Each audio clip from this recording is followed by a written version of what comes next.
projeto Xingu é um programa de extensão da Unifesp, talvez o mais antigo do país, que se propõe a trabalhar com a saúde dos povos indígenas em 3 grandes linhas: da assistência, da atenção à saúde, de pesquisas e de ensino. Como o Paulo Freire falava, né, uma extensão como comunicação e não como eu vou levar o meu conhecimento para todos os pobrezinhos. Não, mas é para troca de saberes. No Brasil, a gente tem cerca de 270 diferentes etnias, numa diversidade de modos de vida, de mitos, de modos de pensamento. Então, é uma diversidade riquíssima que o Brasil desconhece. Para além do conhecimento canônico que a gente tem na universidade, a gente também tem outras formas de conhecimento que precisam ser levadas em consideração.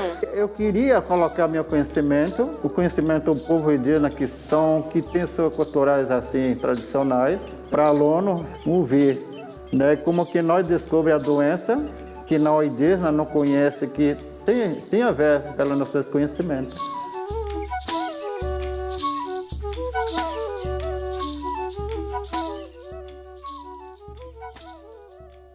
A América é densamente ocupada por ocasião da chegada dos europeus. Onde hoje seria o Brasil, cerca de 5 milhões de pessoas. Esse número, nos 5 séculos de colonização, decaiu muito devido às frentes de civilização que foram tirando terra dos indígenas, as epidemias, né, a falta de imunidade deles. O Parque do Xingu, quando você pega a criação dele, qual que era o objetivo? Preservar a fauna, a flora, as etnias que ali já viviam e servir também de refúgio e de abrigo a outros grupos que estariam ameaçados pelo processo de ocupação de território que vinha acontecendo.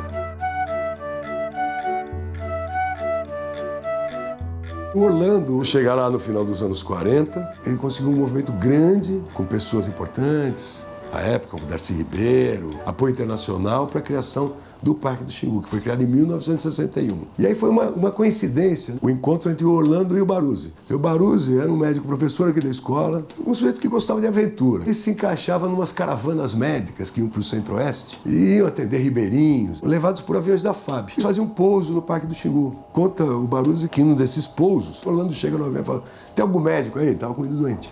Não, sou médico. Desceu, atendeu, parece que era uma coisa banal, e trocaram o endereço. Passado um tempo, o Orlando aparece e falou: você não quer ir lá ver? Nós estamos preocupados com isso, assim. Em 65, após o convite, a primeira equipe foi ao Xingu. Era uma atividade exploratória. Vamos lá, vamos atender quem precisar e vamos ver o que dá para fazer. E o professor Baruzzi deixava isso muito claro. Nós vamos lá, vamos aprender coisas, vamos fazer pesquisas, mas nós não vamos sem deixar alguma coisa importante. Nós temos que fazer a contrapartida.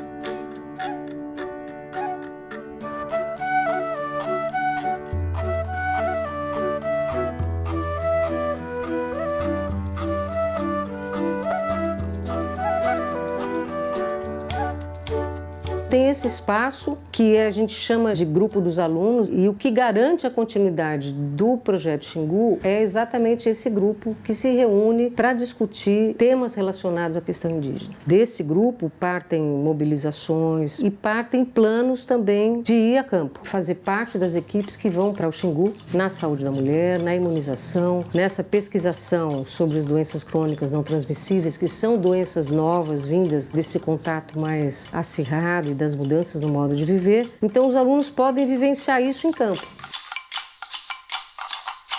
Outro espaço que é muito legal é o Ambulatório do Índio, que funciona como uma porta de entrada para o complexo hospitalar do Hospital São Paulo, do HU, e que coordena o cuidado desse sujeito indígena que chega de uma área, pode ser lá do Oiapoque, dos Yanomami, dos Chavante, até ele voltar. Um outro espaço que os alunos têm ido é a CASAI, que é a Casa de Saúde do Índio, onde os índios, quando vêm para o tratamento, ficam alojados ali. Os alunos, então, frequentam e conversam muito com os profissionais que atuam lá e também com os pacientes e seus acompanhantes. Os alunos têm acesso a essa conversa com os indígenas de várias maneiras. A gente tem procurado trazer lideranças indígenas, especialistas, como hoje a visita de um grande pajé lá do Xingu, o Tuiá. Ele tem uma experiência muito grande de trabalhar junto com os nossos profissionais, com a nossa medicina. Antes de mim, meu pai, na Prepuri, quando o Unifesp, não começaram ainda a trabalho no Xingu, meu pai já vinha fazendo essa parte, mas depois que entrou no Barroso, aí meu pai sempre vai acompanhando, pessoal do Unifesp. Você já está diminuído só. De repente você vai embora, o que vai ficar no lugar de você? Então eu tratei. Também nós não faz trabalho sozinho. Se o Douglas está lá por perto, sempre nós fazemos trabalho conjunto. Porque assim nós conhecemos a medicina não indígena, assim não indígena também chega de conhecer nosso trabalho também. Então uma coisa, trabalho, ela é bem casado.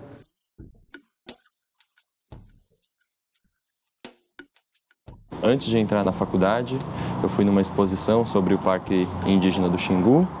Lá, por meio de fotos, por meio de textos, eu fiquei sabendo que a Unifesp tinha um projeto de extensão que cuidava da saúde dos indígenas do parque. Aí logo que eu entrei na faculdade, comecei a participar. Eu fiquei 20 dias lá no Parque do Xingu, acompanhando uma viagem de vacinação. Tanto a viagem para o parque como as reuniões aqui no Projeto Xingu, elas abriram um pouco minha cabeça no sentido de eu ver que o processo de saúde e doença, ele é muito variado em determinadas culturas, em determinadas regiões, em determinadas classes sociais. Não só os povos indígenas, cada povo tem um modo de pensar a saúde e a doença. Tem o seu sistema de cura e tem os seus especialistas. Então, para os povos indígenas, não existe assim só o pajé. Várias pessoas atuam como produtores de saúde. Hoje em dia, os agentes de saúde fazem parte disso, agentes indígenas de saúde.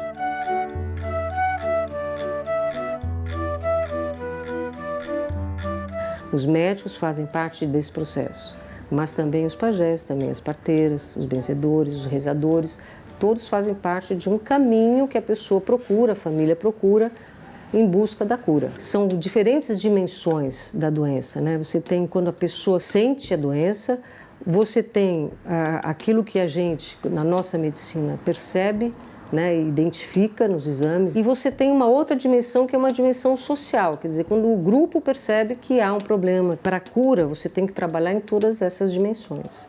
E a nossa medicina acaba trabalhando só mais na dimensão biofísica, O trabalhar com esses povos é trazer essas outras dimensões.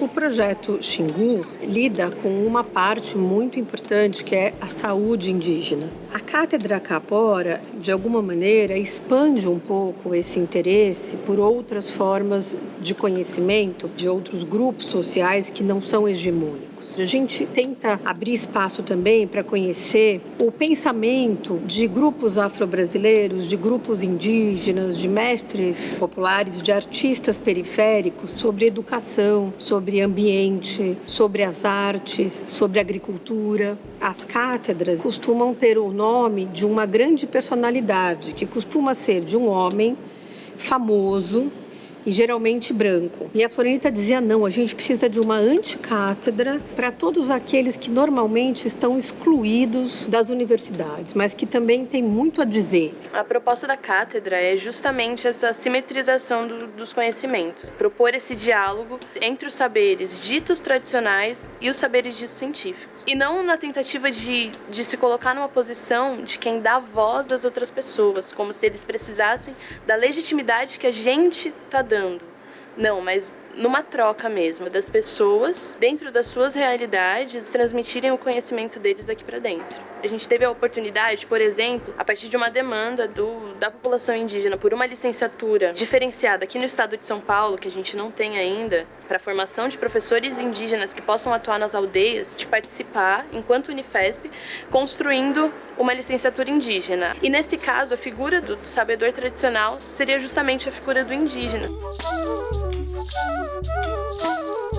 Quando a gente trabalha na área de saúde, você também entra em contato com outros setores. Quando eu vou falar de saúde, eu vou falar do que está acontecendo no entorno, do meio ambiente. Isso acaba trazendo também a possibilidade de, na universidade, você agregar outros conhecimentos das ciências sociais, da história de Guarulhos, do pessoal do meio ambiente, do saneamento, da Zona Leste. O campo de Diadema, por exemplo, traz da química uma intervenção junto à questão dos agrotóxicos, né, uma coleta de material. A nossa participação no projeto Xingu surgiu por meio de uma demanda do senhor Afukaka Kuikuro, que é o cacique da etnia Kuikuro, em função da queda de aparecimento de peixe, a preocupação com cheiro de veneno, alteração de população de insetos, irritação na pele. O Xingu ele está situado no meio de um cinturão de produtividade agrícola, uma das regiões que mais consome agrotóxicos no Brasil. A pulverização aérea ela tem uma deriva muito grande, tem relatos de deriva assim, de mais de 20 quilômetros. Os resultados preliminares que a gente teve até então foram que a gente tem uma contaminação constante de alguns princípios ativos, alguns deles como a atrazina, que já foi proibida numa série de outros países, ainda é permitida no Brasil. É uma contaminação constante que a gente encontra tanto em águas superficiais, em águas de poço, em amostras de peixes, em amostras de carnes de caça. E a contaminação de um ou de outro resíduo de agrotóxico é constante.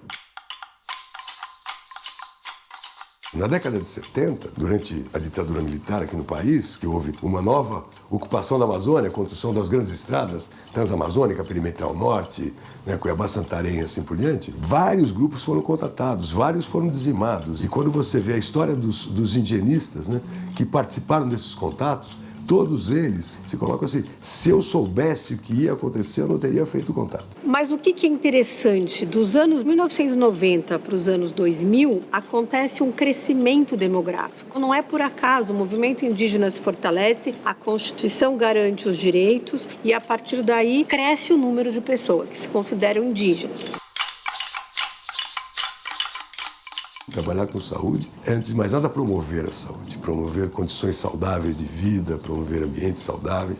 E para você fazer isso, você tem que ter vínculo com a comunidade que você trabalha. Você tem que conhecer, você tem que saber como é que as coisas acontecem ali, como é que essas pessoas vivem, né? Como elas sentem, como elas amam, como elas trabalham.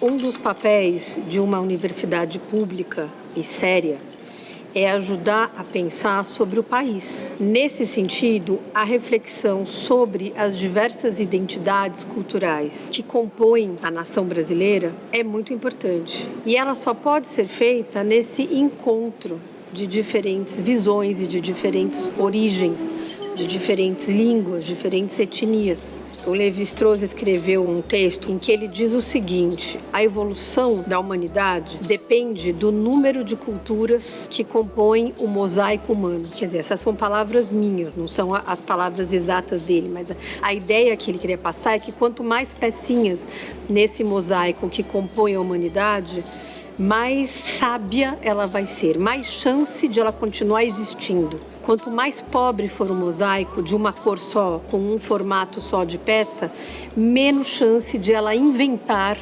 coisas interessantes que garantam a sobrevivência da própria espécie.